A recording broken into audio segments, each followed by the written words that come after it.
TIFU by wearing a shawl, which ruined my relationship with my GF. Minor background: I am a pretty affectionate, and at times, effeminate, dude. I'm 6'2" and have a pretty tough guy background in that I was in special forces a while ago, and my roommates all served as well. But I also have thin wrists and sit on my friends' laps and blow kisses to them and butternut. I'm not zucchini, I just am me. So while I was in a shop with a roommate a few weeks ago, he saw these really cool shawls that we both couldn't get out of our heads. He returned last weekend to buy them, and now we have these shawls. Mine makes me look like a Star Wars character and his looks like the outlaw Josie Wales. These are seriously awesome shawls. The first night we wore them, everybody at the dive bar we went to, dudes, thought they were awesome as well. Then this girl and her friend arrive on invite from SHAWL Bro, and they are seriously turned off by our sweet shawls. Like, acting pretty weird about them and making comments. Whatever. So I get a call from my GF, she's tired and wants to hang out at mine, and so I bid these mean girls and SHAWL Bro adieu and head home. I'm still wearing the shawl when my GF arrives, and she's also really taken aback. She won't even kiss me until I take it off. We get to the deed and go to sleep, and the next morning she starts asking me if I'm coconut. And she's really serious and aggressive about it. I tell her I'm not, that if I was I'd definitely know if by now, and she counters with her major evidence of the fact that I own a shawl. Anyway, she gets weird and leaves, and then sends me a text later about how she's sorry and that she needs to think about what kind of man she wants, and then doesn't contact me for days. So yesterday I invite her out. She's stumbling over her words and talking about how she likes tough guys and how she grew up in the South and needs to get used to the big city, but that she doesn't know this or that, and eventually I just tell her very politely to get butternut because I'm pretty insulted by this point. On the way back, now that I'm not directly in front of her, I get this long apologetic text from her, but the crux of it is that yeah, she's just not that into me anymore because I wore a shawl. Later on, I tell SHAWL Bro about this, and he also had a blowout with the girl he was seeing over his shawl that very same night we went out. We are both going to keep wearing the shawls though, they are warm. TL, doctor, me and my friend bought cursed shawls and now we are single. She's a nice girl, she's just not picking up what I'm putting down. It's a silly thing to be mad about. And by popular demand, it's shawl over for you hoes. Edit to, SHAWL Bro.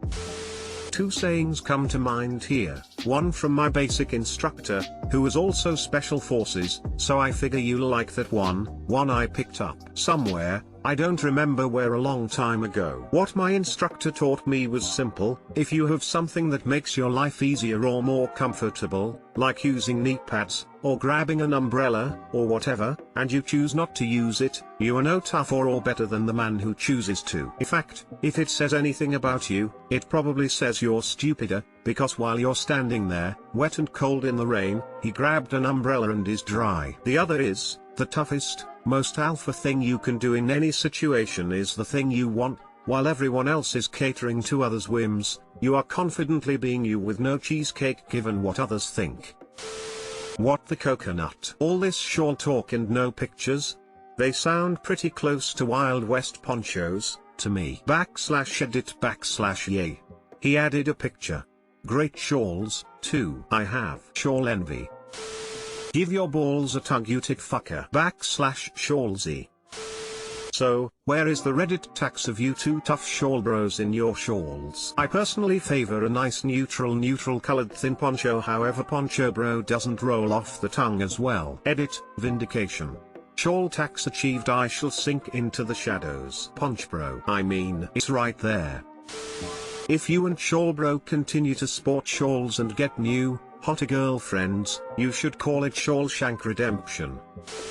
TIFU by relaxing too much during a sensual massage. Bit of backstory. I started talking to a guy on Reddit last week. We hit it off, started texting and found out that he lives about 20 minutes from me. We decided to meet for a date on Friday. I have IBS and stomach was feeling a bit dodgy, but decided to soldier on. I was also very tired. The FU, so I'm at this guy's house and I've made us a very nice mac and cheese. There was some cuddling, kissing and some banana. Then snuggling on the sofa and I feel a big fart brewing. I'm hoping I can just absorb it back into my body if I hold on to it long enough. We start talking about massages and the guy offers to give me one. I choose a relaxing oil. I'm naked on my front and he is naked, straddling me, kind of sitting on my bum. He starts rubbing my back, and turns out he's good at massages. I'm feeling really relaxed and start to drift off. I then wake myself up with the most earth-shattering fart I have ever expelled. The fart I was holding captive had burst free with a vengeance, displeased by the extended time spent in my zucchini. It was hella loud and it was hella long. And it was right on his balls. It was so forceful, they vibrated. His response was to tell me, through tears of laughter, at least you didn't banana yourself. TLDR.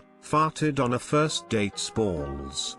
For anybody interested, the mac and cheese is a very tasty recipe for those on a FODMAP diet. You can replace pretty much all elements for low FODMAP alternatives: gluten-free pasta, lacto-free milk and cheese, asafoetida for onion and garlic oil for garlic.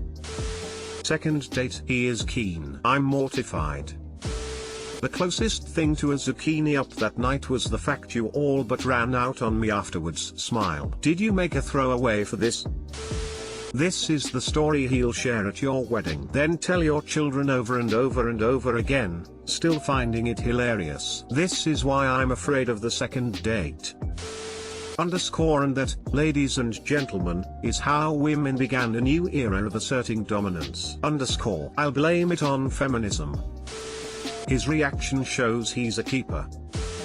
TIFU during my first surgery as a third-year medical student. I'm a third-year medical student on my gynecology clerkship assisting on a laparoscopic hysterectomy. In this procedure the abdomen is pressurized while the surgeon inserts several instruments to ligate and remove the uterus. If you can imagine, maintaining pressure in the abdomen after you remove the uterus is difficult because, you know, air just freely escapes from the coconut. As this was my first laparoscopic surgery, I soon found out that my role was to place a rubber stopper in the banana to prevent air from escaping. Like many of you, I had no idea this role even existed, but I quickly accepted my new job as cheesecake sealer. I approached from the bottom of the table and stuck my hands underneath the sterile drapes that covered their legs. I placed the rubber ball in the butternut and stood there trying not to make eye contact with anyone in the room. After several minutes, the pressure in the abdomen continued to decrease. The attending physician, frustrated at this point, walked around next to me, ripped the drape in half to reveal the pelvic area,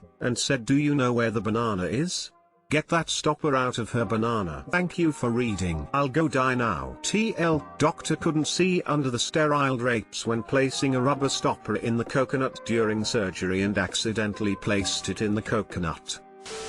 Tons of grunt work ahead. Feeling above it probably won't help you get through it. But don't worry, better it happened now than in residency. Keep your chin up, that's the thing below your bottom lip. You are a student and students will make mistakes. Today you butternut up toe not because you are a student that made a mistake but because you claim you don't pay 40k in tuition for this. It's exactly what you are paying for. You are paying for experienced professionals to teach you how to perform procedures, and if blocking off the release of pressure through the zucchini is part of the process, you should learn it and learn it properly. A woman having a surgery should not have her health at risk because you are too embarrassed to properly perform a needed part of her gynecological procedure. Be humble, listen to your instructors, and become comfortable with the human body. Imagine being a student and being above a procedure an attending asked you to do. Holy cheesecake. Mistakes are a part of learning. I accept that, but this wasn't just a mistake. This was gross negligence, but not looking because embarrassed. What the zucchini is that? I just want to know if your hospital is required to tell this patient that an object was inserted into her banana. I seriously can't understand how this happened. I'd hope that anyone pursuing a career in medicine would be comfortable enough with the human body to look at it while in surgery. Totally baffling, lol. My first day as a trainee EMT, I carried a guy's huge edematous butternut while he was on the chair like two melons in a balloon. Weirdly, I felt honored at the time, that with all the zucchini going on, at least he knew his balls were being carried gently and with dignity. In healthcare, the only thing beneath us is the ground. Edit, quitter.